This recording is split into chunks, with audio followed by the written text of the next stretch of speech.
Welcome into another edition of the FutureSox RoundUp. My name is Elijah Evans, and I'm joined as always by my co-host Jeff Cohen. We are back. It's been a little bit, offseason has been a little slow so far, I think, around Major League Baseball. Finally, things starting to pick up a little bit in the last week or two. We got some big signings, couple big names off the board, with a lot more to come this coming week. As we record here on Friday the 6th, winter meetings start on Monday. So that's the time where, Major League Baseball owners, agents, teams are all in one place, meeting, going over stuff. There's events going on, but there's also a lot of negotiations happening. The expectation around baseball is that Juan Soto, who, we talked about this, I think, briefly, a lot of the free agency market is just hinging on one player this year, similar to last year with Shohei Ohtani. This year, you've got, Juan Soto, who's going to get probably the second biggest contract ever. There's a chance that he gets as much or more than Ohtani does, honestly. It's going to be crazy. So that's where we're at with that situation. And his decision is expected in the next few days here, and I think that's going to really get free agency rolling here. So we're going to have a lot more trades and free agency and hopefully all that stuff. Garrett Crochet trades like we talked about last episode.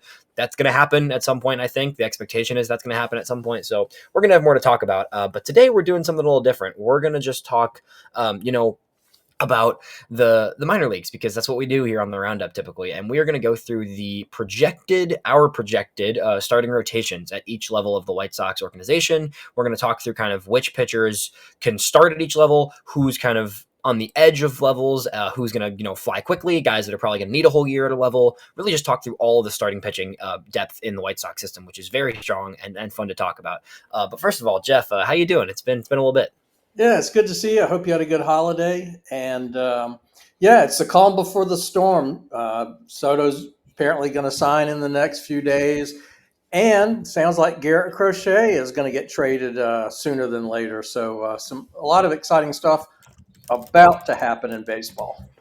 Yeah, 100%. It's going to be a fun time. But on that note, it's a fun time to project and to think about the White Sox. I think, there's a little more positivity, dare I say, than in the past, year or so. I think there's a little bit. I wouldn't say there's a ton, but I think generally speaking, there is some excitement around the prospects, and around the fact that they're going to be adding more prospects hypothetically in a Crochet trade, right? There's a lot to look forward to in my eyes, at least. And for us, at least on the prospect side, there's definitely a lot to look forward to. The pitching side is what we're going to focus on today. And we maybe will do this with lineups, actually. That'd be kind of fun to do this with lineups as well in the future, which is a little bit harder to do. But in terms of rotations, it's hard to put together rotations right now for this organization because every level has a lot of talent. There's talent at every level. There's pitchers that are worth watching at every level. And there's guys that, might be at an even higher level if there wasn't so much depth ahead of them, right? There's a lot of depth and a lot of guys that need innings and guys that deserve starter innings, right? Because some guys, you can shift to the bullpen, right? That's an option, right? There is going to be some guys from the starters that end up shifting to the bullpen. With that said, there's a lot of guys that you want to give the chance to be a starter. You want to give them every chance they can to prove they can be a starter. And that means having a spot in the rotation. And the reality is you've only got, at most, even if you run a 6-man rotation, which they don't usually in Charlotte or maybe Birmingham, even if you were to run a 6, that's only 24 spots at the 4 minor league affiliates, right? And more realistically, about 22, because typically it's only the lower levels that run the 6-man rotation, right? So we're looking at 22 or so starting rotation spots in the minor leagues, and a lot of guys that could fill that need. I'm going to let you kind of start here, Jeff. Do you want to start at Canny and go up, or do you want to start in Charlotte and head down? Let's start in Charlotte and head down. I like that. I was thinking the same thing. Yeah. And I'll tell you why. I'll tell you how I did it, which is I have a big list of starting pitchers who are either going to be in Chicago or Charlotte. I can't predict if it's going to be Drew Thorpe, Nick Nastrini, who knows, Davis Martin. We kind of have an idea if these guys look in the spring like they did last year, who it's going to be, but that's not going to happen. Some of these guys are going to have better springs and some are going to struggle a little bit, but I've got a list of guys, maybe 10 guys or so who are either going to be in Chicago or Charlotte. How did you approach this? Yeah, that's similar. What I did was I did kind of like a slash for some of the names in Charlotte, right? I was like this person or this person, kind of under the assumption that one of those two people in certain cases would be on the Chicago roster, right? So I think there's a few guys I have penciled into Chicago. Like I have right now, in my opinion, Sean Burke, Drew Thorpe, Jonathan Cannon as like guaranteed rotation guys in Chicago. I think there's very little chance those three are not in the White Sox rotation to start the year. So those guys are guys I didn't even consider for Charlotte. But then beyond that, there's guys I kind of put in the the few guys I penciled into Charlotte and a few guys I said this person or this person under the assumption one was in Chicago, one was in Charlotte probably. So I can start with mine and then we can work off that if you want. Yeah, But sure. the guys I had kind of penciled into Charlotte, the way I put it, was Mason Adams, Jairo Iriarte. I think they want Jairo Iriarte to be a starter, and I don't think even after that little cameo in Chicago, he's definitely not ready for Chicago. And if they want him to be a starter, I think he needs a full year of making starts. And then Jesse Schultens. I know that's a name that may have kind of fallen off the radar a little bit, but Jesse Schultens is a guy that I think is going to start in Charlotte because he's going to be working his way back of surgery, whatever. He was with the White Sox for a while in 2022 and 2023. I do think they're going to give him a chance to be a rotation guy in Charlotte, at least to start the season. It's going to be hard for him to crack the White Sox roster out of camp just because of the pitching talent. So those were the three kind of locks I had. And then I put Nick Nastrini / Kai Bush with one of them making the roster in Chicago. I think one of them could crack the roster. I think it might be a bullpen role. I could see a world where they both make it in Chicago and one's the 5-starter, one's in the bullpen. I don't know exactly how to gauge where those two are at, to be perfectly honest. So I put one spot for those two guys as a combined spot, one of the two. And then the last spot, I put a free agent because I do think I put free agent / Jake Eder, but I do think Eder is sooner than later going to move to the pen, in which case I think there's always going to be one or two veteran kind of minor league depth guys that get signed and end up Tuki Toussaint, for example, those category of guys. So I have that last spot penciled in for a free agent / Jake Eder, with Jake Eder kind of in my eyes being shifted into a bullpen role soon. Did you mention Davis Martin? Chicago. I think I have Davis Martin in Chicago. I really do. Yeah. I think he did enough last year to get that last starting rotation spot. I think right now, as it is, I think he would join Thorpe, Cannon, and Burke in that Chicago rotation, honestly. Yeah. So I only have one addition to the Charlotte roster, and that's partially because he did well in Birmingham, but also because there are just so many guys in the lower levels, and that's Tyler Schweitzer. I think he may be in Charlotte right out of the gate. Interesting. I thought about it. I will get to where I have him after this, but I definitely considered that actually for that last spot. So that's interesting. If there's not a minor league free agent that's brought in, I do think there's a very good possibility that he could get that last starting spot in Charlotte. But the rest of that was the same for you? Yeah. Oh, absolutely. And Schweitzer made 16 excellent starts in Birmingham. So Yeah, you I think that's a really good thing, and I'll talk about him when we get to be him too. For me, because I still have him in Birmingham, but know, I think Schweitzer is, based on the type of pitcher he is and the progression of his career right now, I think he's the first arm from my Birmingham group that I think will reach Charlotte because of where he's at with his development. Because he's a left-hander, he's the control-based guy, right? Like it's not as much. I don't think there's as much for him to do in Charlotte in Birmingham, pardon me, to prove that he's ready for Charlotte. I think he is frankly almost there, and I don't hate the idea about you actually that he could beat it in Charlotte because of all the depth. Because we're going to talk about it too. But I mean, Birmingham is loaded. That team is I'm in that rotation. I was writing it and I was getting excited writing it because that was like, oh my god, that could be as good as, if not better than last year in terms of like a watching value, right? Like there's a chance that rotation is even more electric than last year's Birmingham was at the beginning of the year. So that's what I had. In terms of that Charlotte group, what would you say your trajectory of guys moving up to Chicago among that group would be? Because it's a little hard to gauge in my opinion. Yeah, I think it's almost impossible to gauge because, Yeah. like I said, you don't know who's going to show up with a sore shoulder, who's going to get out of the gate Very a true. little slow.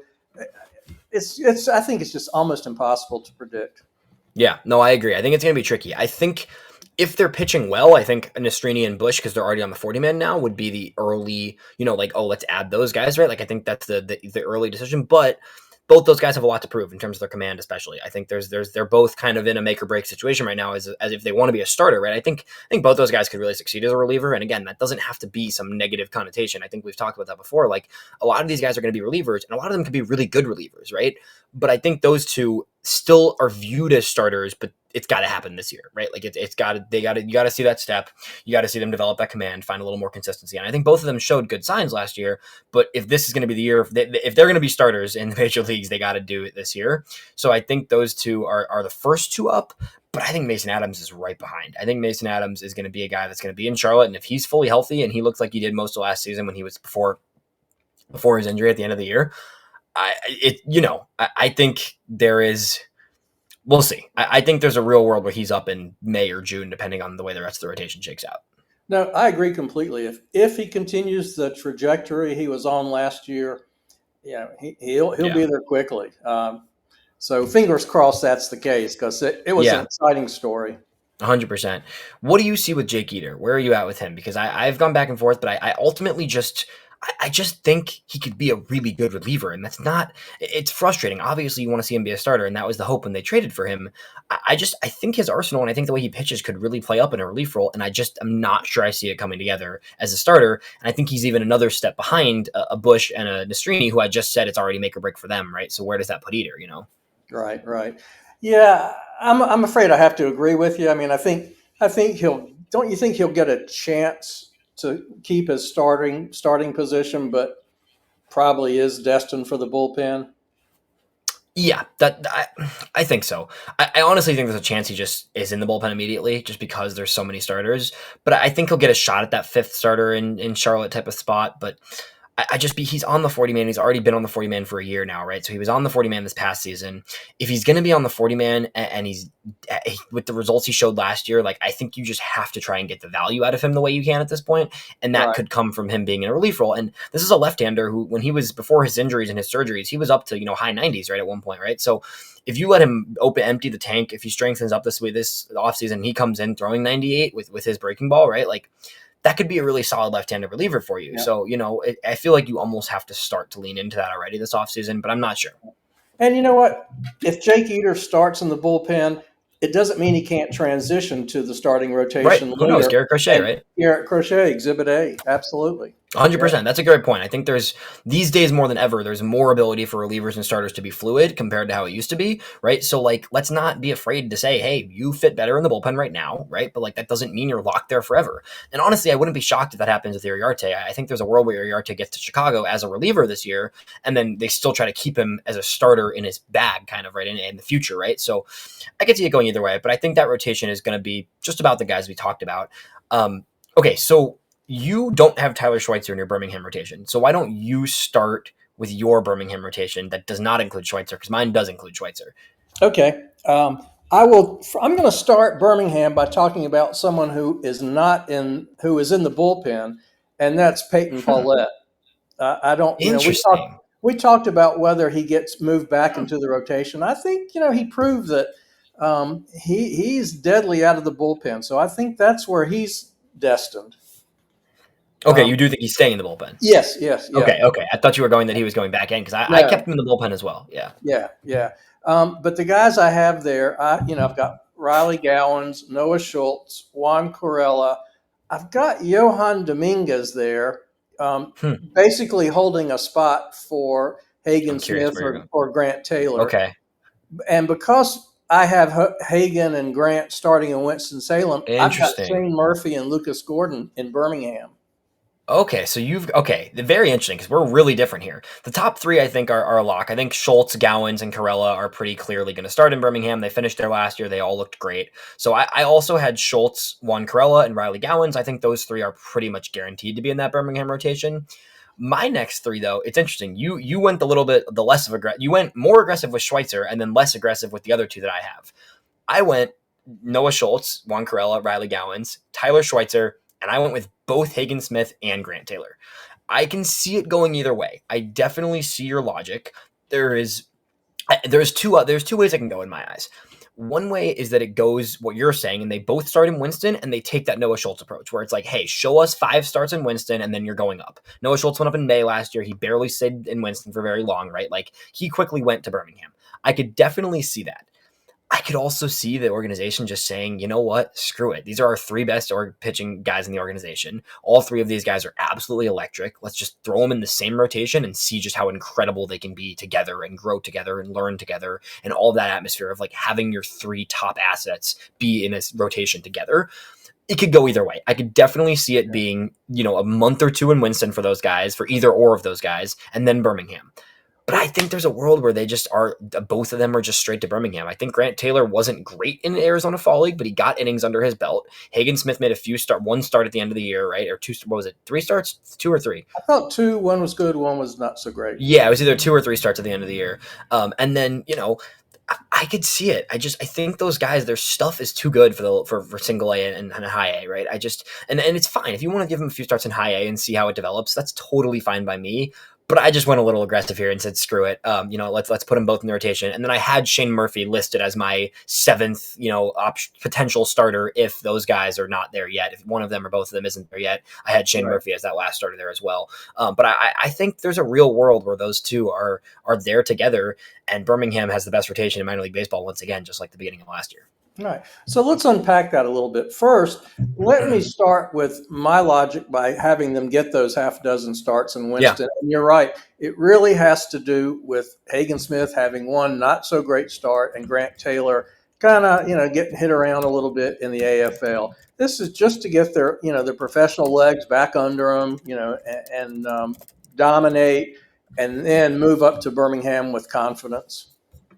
Yeah, I totally see that logic. I can completely understand that. I think the factor of letting them build up that confidence makes perfect sense to me, but I also know how much of just a beast both these guys are. They're both SEC grown guys. They've both pitched against the top college bats in the country, right? In their college experience, right? So it's like part of me is like, what do they need in terms of confidence that they can't find in Birmingham?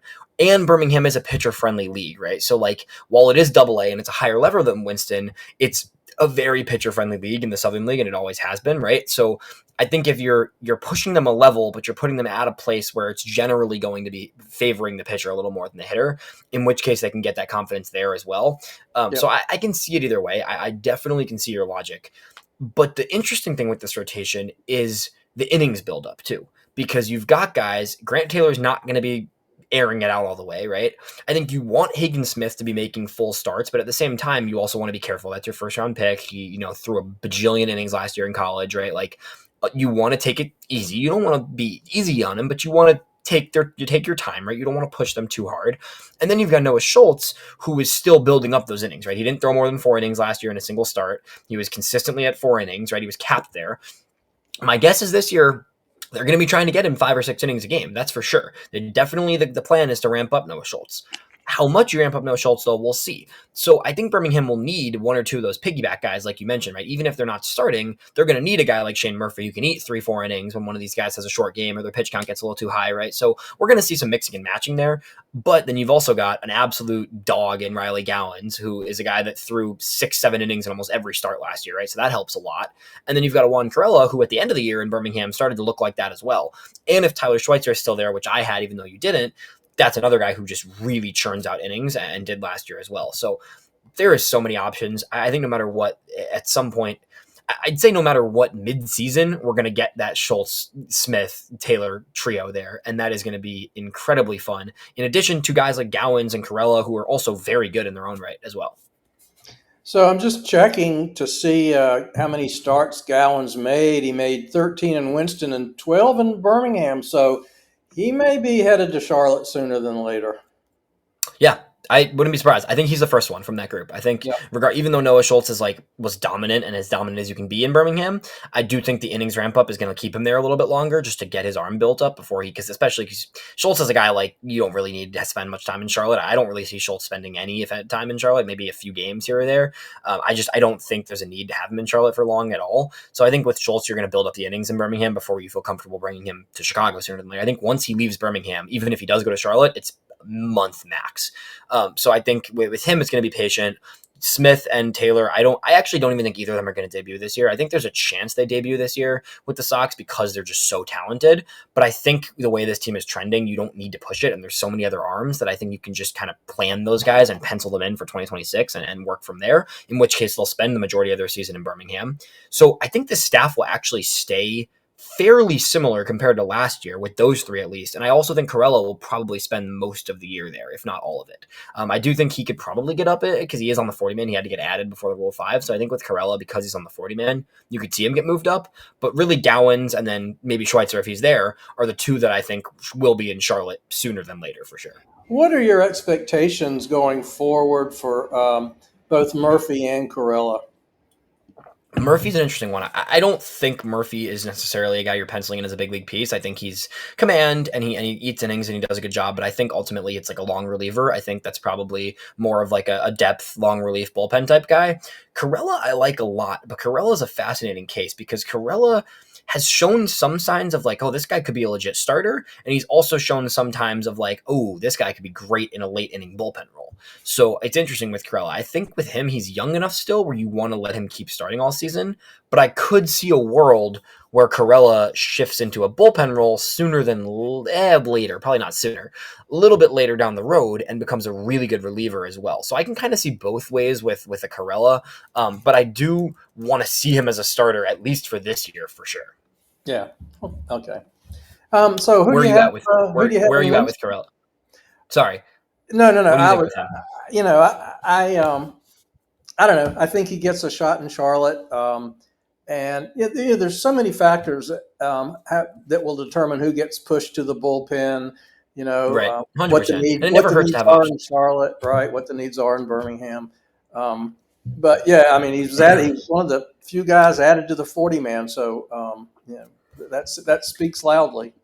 Right, 100%. So that'll be interesting to see where that shakes out at that point. So going down, you obviously are gonna have a different rotation in Winston because you've got the top recent top draft picks in Taylor and Smith there. For me, my Winston rotation is Lucas Gordon, who we didn't touch much on because you have him up to Birmingham, but I have him still in Winston. He would be the guy though that I would say would take a spot if a Taylor or a Smith were still in Winston. It'd probably be Gordon that gets pushed to Birmingham in that circumstance. So I think there's a world he is in Birmingham. But I have Lucas Gordon, Seth Keener, Aldrin Batista, Drew McDaniel, Jake Peppers, and Tanner McDougal as the Winston rotation. I've got all those guys listed there along with Jake Bokenstadt. Now, keeping in mind that with Smith and Taylor there, I've got 8 starters there, so there's going to have to be a lot of Right. piggybacking. But in this day and time, I don't think that's such a big deal. No, not a big deal at all. Who would be the guys if Smith and Taylor were there? Who would be the guys that would be the piggybacking guys, not necessarily making starts? Do you Well, I think think Smith, Taylor, Batista, and Keener have definitely to are be? Yeah, definitely are starters. yeah, they have to be. And then I think it's for the other guys, it's who takes a step Yeah, forward, who yeah. claims the spot as opposed to who No, deserves I it. agree. Yeah. Okay, so we touched on Smith and Taylor already. What are the where are you at with some of the other guys? So we'll start with the Aldrin Batista because I know we're big fans of Aldrin Batista. He looked incredible last year. When he got up to Winston, he was even better than he was in Canny actually. He looked already like he was capable of handling this high A level. What do you see in terms of trajectory for Batista? Because he's still pretty young and because he didn't make a ton of starts in Winston yet. Right. Yeah, I think he's going to spend a lot of time there unless there's a need in Birmingham. But I think you're right. There are a lot of guys ahead of him. But if he ends up in the bullpen in Chicago, that's a deadly arm coming out of that pen. And of course, he'll get every opportunity to remain a Yeah. starter. He's just so impressive. Yeah, he's so young. I want to see him make a lot of starts this year. He made 22 starts last year. He threw 110 innings, which is really good for a guy that just turned 21 during the season, right? I think Batista is still remains one of my favorite arms in the system. I'm really excited to see what he does next year.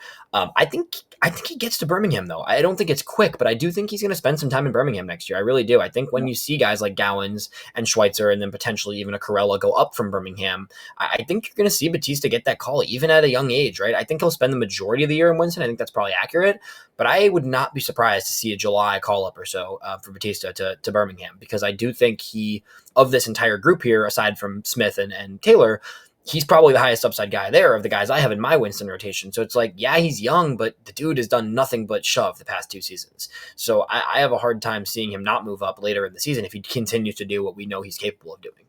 Right, right. And you're right. We've seen flashes from those other guys, McDougal, McDaniel, Keener, and Peppers, but Right. Nothing like Batista's done so far. Yeah. right, exactly. They're still a tier behind in Right. terms of What I demonstrating. I am really excited to see a full season out of Seth Keener, though, because I do really like Seth Keener's stuff. I think this is a guy that can play up for sure at the next level. He was hurt a little bit last year. He had some command issues. He was learning how to be a starter, right? This is a guy who was a reliever in college and is working his way back into being a full-time starter with the organization now. I think Keener could really show a lot this year. And I think now that he's in Winston, he finished the season in Winston. It was a little bit ugly, but I think, now he's ready to be in Winston. He deserves to be in Winston. I think we could really see him take a step up, and I think there's a chance that he ends up being the second or third best arm in this rotation this year if he can kind of find a little bit more consistency with his command, because the stuff was good last year. He generated a lot of whiff. The slider is excellent. And, he's another guy, one of many, right, that like you could shift him to a bullpen role if things don't work. But this year, at least for sure, he needs to be getting starts and a chance to become a starter. Right. I agree. I'm curious as well what you think about Lucas Gordon, who I guess was a fifth-round pick. I think Keener was what, the second or third? Third, yeah. And then I'm curious what you think about Gordon and also Tanner McDougal, who was started in Winston and went back to Canny. He's got a lot of great stuff. He's just still pretty young. Yeah, Gordon is an interesting one. I think Gordon, he had a really good year last year as his first year. I think he's further along in his development process than some of these other guys we mentioned. I do think Lucas Gordon is a guy that I'm not sure I see like the high end upside with. I don't know. I still am not sure I see him as a legit long-term starter, but he has the starter mold, right? I mean, he throws strikes, he commands the ball well. He had really good numbers last year, right? He's not going to make a ton of guys miss, but he's going to give you consistent innings. He's not going to, he had a little bit of a walk problem actually last year, but he limited contact well for sure. I mean, only 70 hits allowed across 113 innings last season. So very good at limiting the amount of contact he's giving up, pitching around guys, making things happen. I think he's a good starter, and I think you're going to keep him in a rotation right now, whether it's in Winston or maybe even Birmingham, right? But I do see him a little more along the lines of like a Tyler Schweitzer-esque guy, where he's a good pitcher to have in your system. You feel good about the chances of him being a big leaguer, but do you feel good about him being anything more than a five starter? Probably not. But at the same time, like, he was great last year. Like, continue to prove me wrong, please. If his command can tick up a little more, right? Like, he's going to need to have good command, though, for his type of pitching to be successful, right? So, like, this is a guy who doesn't give up a ton of contact, but also did walk a lot of guys last year and didn't strike out a ton. So if you're going to be a, pitch to contact type of guy, you're going to have to command a little better. So I think if his command can tick up, then we might see him as, a really good overall, command pitch to contact guy, but he's going to have a little bit more consistency with his command in order for that mold to kind of fit him. Yeah, I think it was kind of a rough transition for him to Winston last year. Yeah, a little bit, but he settled in quickly. It really was. I mean, he was pretty good overall, and he ended up still, he still had really good numbers in Winston, a 2.81 ERA across 9 starts in Winston. Okay. But 27 walks to 32 strikeouts is not really going to fly at the high A level, and particularly at the double A level especially, right? So got to see where that command goes. If he's going to limit contact, he needs to also be strong with the command as well. So I think Gordon's in a decent spot. I'm excited to see what happens. And then McDougal is a fascinating one because, like you said, the stuff, man, is legit. I mean, we saw him in the playoffs, in the single A playoffs for Kannapolis, and he was lights out. This is a guy that was just exceptional. He started the year in Winston, though, so the expectation this year is he's back in Winston, right? He went down to Candied for a reset. He needed to kind of figure some things out. He should be in Winston. He kind of has to be in Winston this year, right? He already started in Winston last year, so you really can't start him in Kannapolis. I don't think it makes any sense to start him in Kannapolis. You kind of have to start him in Winston. And this, even though he's young, considering he was drafted at 18 years old, this is becoming sort of a make or break year for him as a starter, because I think it's similar to Peyton Pallette, obviously different because he was a high school draft pick, whereas Pallette was a college guy, right? But I think McDougal now is at the point where it's like, we got to see this stuff translate into consistent starts with better command, or else we got to look at a bullpen role for him because there's so many starters and because his stuff is really good. So the stuff being really good, it's got to come with more command, and it's got to come with a little more consistency and confidence of the way he's pitching. Yep, absolutely. Yeah, it's going to be fun to watch for sure. Yeah, one of many guys. I mean, it's gonna be interesting to see what happens. Let's go down to Kannapolis. This is our last rotation. I think, considering we're pretty aligned now of who we had at the 3 levels, I think we should have pretty similar guys. The thing about Canny that's fascinating is Canny's always kind of a toss up because there's guys coming from the ACL, there's guys coming from the whatever. I mean, there's going to be guys coming from everywhere. So I don't really know exactly how to predict the Canny rotation. I think we're going to see 15 different starters there at some point this season. It's just going to be a mismatch. It's going to be some guys coming up. I mean, there's some other guys where I'm like, I haven't heard anything about like Matthias Lacumbe, who was a draft pick out of France. I have no real idea of where he's at right now. I think there's like a ton of question marks right now. And then you've got the 2024 draft guys where it's like you got to get innings for your 2024 guys who are starters in college that need those starter type of innings. So the majority of who I have here is the 2024 draft class. But I think there's going to be a lot of other names infused into here that are going to get starts at some point. I'm just not sure when they're going to get starts and how that's going to shake out. So who did you have as your rotation as of now? Well, I'm like you. I've got probably 10 different names, and that's excluding free agents they're going to sign, guys from the Exactly. DSL who they think are ready, who I have no idea Yep. who those guys are. But yeah, I've got, the draft picks, Justin Sinibaldi and Mason Moore, Carlton Perkins. Ricardo Brizuela may still, Me they as may well. still keep him around for a starter. Tommy Vale, could be in the rotation if they need him. And you're right. Matthias Lacombe, Christian Apor, Blake Larson, Liam Paddock.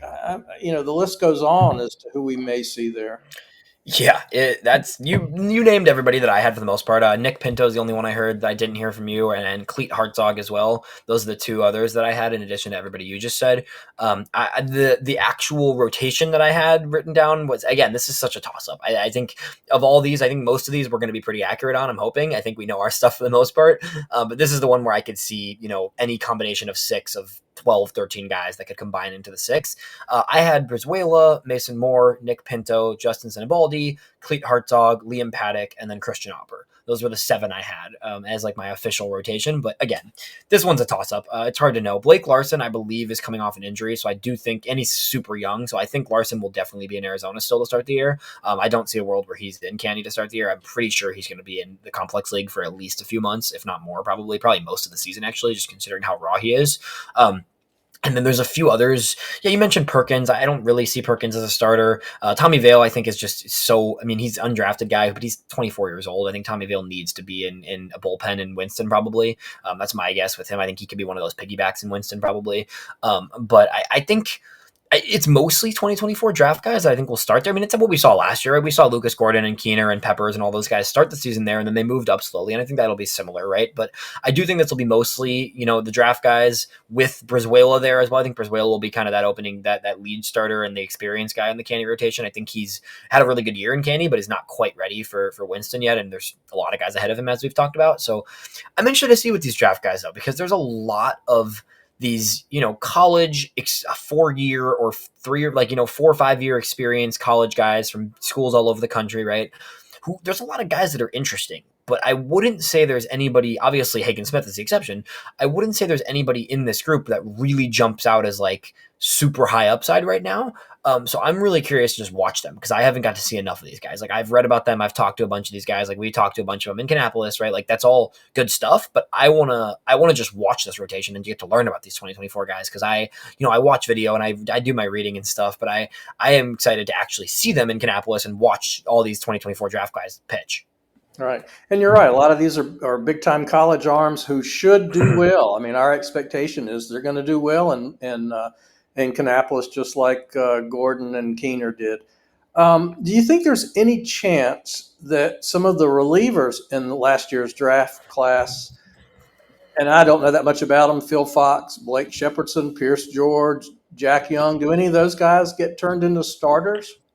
I don't see it. I think there's a possibility. I think Shepherdson's one that I could see maybe. I think his stuff is good enough, but I think for now, because there's so many arms, I think George, Shepardson, Young, I think those guys are going to be relievers. I think they're going to be relievers that can move aggressively. I think all those guys will start in Kannapolis, right? I think maybe Phil Fox could be a starter. I could see Phil Fox transitioning into a starter. I think his fastball is good enough where Phil Fox is a fastball heavy guy. He's got a ton of induced vertical break. He's known for a really, really nice riding fastball that he threw almost 80% of the time in college. I think Fox is a guy that maybe could be a starter. But generally, I think there was a lot of relievers taken, and that's not a bad thing. I think they'll fill out the bullpen. I think the Candy staff is just going to be fun to watch because you're going to have 10 guys from a single draft class pitching and either starting or relieving for that team, which will be really cool to see those guys develop together. It'll be kind of the breeding ground, right? In addition to that Candy lineup, which we'll talk. We're going to have to make that our next episode. We might as well, right? But that Candy lineup this year is going to be fun. I am very excited to watch the lineup in Kannapolis this year, and even in Winston too, because I think some of the guys will progress. But I do think there's going to be some young talent in Kannapolis that's going to make that lineup extremely fun to watch. Like I think there's a world where that lineup is like the most fun lineup of all these lineups. So the pitching is going to be a lot of mixing and matching, but a lot of fun arms and a lot of guys we are excited to get to know. Meanwhile, the hitting is going to be really young and really exciting down there, I think. All right. So as much as I'm dying to talk to you and pick your brain on some of the hitters' assignments, we're going to save it. I'm going to reserve it. We'll talk about that next week. But I do want to talk about one reliever and where you think he starts, and that's Aaron Combs, because man, he was deadly last year in the playoffs, and he is a big time stud. Yeah. What I will say is not Kannapolis. That's what I'll say. Yep. There is a world. There is a real chance Aaron Combs goes straight to Birmingham. Honestly, I think this is a guy that was, the closer for the College World Series champions last year. He's got the stuff. He closed out the playoff games for Kannapolis. There's a world he goes straight to Birmingham. He probably starts in Winston. Man, maybe screw it. Maybe they put him in the Grant Taylor. I think he almost is in that same Grant Taylor Hagen Smith bucket where it's like he could go to Winston for a month or two with those guys and then get confidence and go to Birmingham. Yep. Or they could just screw it and send him straight to Birmingham because his stuff is good enough. So I think Combs is a guy that definitely not Kannapolis. There's no way after what he did last year down there that he needs to pitch there again. Like he made hitters look ridiculous in Kannapolis in those handful of appearances he made. I mean, he was just simply better than every hitter he faced there, I think, which is not common. But again, he pitched in the College World Series and saved the College World Series, right? So it's like, I think he's Winston, maybe Birmingham. Right. And again, not only did he pitch well, but I mean, we're talking high leverage games. I mean, for sure. All these playoff games, I mean, it was a lot of pressure and he came through 100%. Yeah, I think he's at least Winston and maybe Birmingham soon, at least for sure. Well, that was cool. That was really fun. This is getting me fired up for minor league baseball. It's only December and I wish it was April already. So that's how it goes when you follow prospects and you get into this stuff. And, we're going to have this stuff covered. I think for everyone that likes listening to our Sox content, right? Like I'm just waiting for the Crochet trade. And I know everybody hates that and people get mad at me for saying that. And it's like, whatever. I know people don't want to trade him and they wish they would extend him. And like, again, I think it'd be awesome if the White Sox extended Garrett Crochet. They're not going to. That's not happening, unfortunately. I don't think Crochet is signing an extension with the White Sox. I think he's ready to move on and go play for a contender as well. He might not say that, but I do think he's ready and I think he's prepared for it. So let's get some prospects. I'm excited, Jeff. When that time comes, we're going to try and find the soonest time to schedule a podcast because that's going to be exciting. That's my stuff. I've been researching every single team that's been in on this Crochet stuff. Right now, based on the hearings the last week, I think it's between two teams. I really do. And I said this when we did our mock trades a few weeks ago. I think it's the Red Sox and I think it's the Cubs. I really do. I think those are the two teams that are going to make the strongest offers for Crochet. There's this weird 3-team idea being floated around between the Cubs and the Mariners and the White Sox. Sure, like fine. I'm cool with that. I mean, I like the Mariners prospects a lot as well. I think the Mariners and Cubs are two of the best fits in terms of, I mean, I like both those teams' prospects a lot. It would be Crochet doing the Cubs. It'd be Nico Horner going to the Mariners. And then it would be a variety of prospects from both going to the White Sox with an Owen Casey probably being the headliner coming from the Cubs. I don't mind it. I don't mind it at all. I like the idea. I like Owen Casey a lot. He was the headline prospect in my proposed package for the Cubs. I like the Mariners pieces as well. If the White Sox can get a package centered around an Owen Casey and a Cole Young, I'm here for that. I'm very here for that. Cole Young is a impressive contact speed middle infielder. He would be up in a year or so probably. He's probably a 2026 Major League guy. He could be maybe this year, probably not. He's probably a 2026 Major League guy. Owen Casey's an immediate starter in right field for the White Sox this year, opening day probably. It's fun. I like that idea. So we'll see what happens on that front. But I do think we're going to have some exciting stuff to talk about soon in terms of Crochet. We're going to get to predicting lineups, I think. We just kind of made our next episode by doing this episode. So yeah, we're gonna be back sometime soon. And we hope you all stay tuned with us on the roundup here, Jeff. It was a good time. Yeah, it was a lot of fun. And after that Crochet trade, we might need to bring in the big guns and get Aram or Jack. No, it might be. It might be time for that. That's a pretty good idea there for sure. All right, Jeff. Well, I will talk to you next time, and we'll see you all.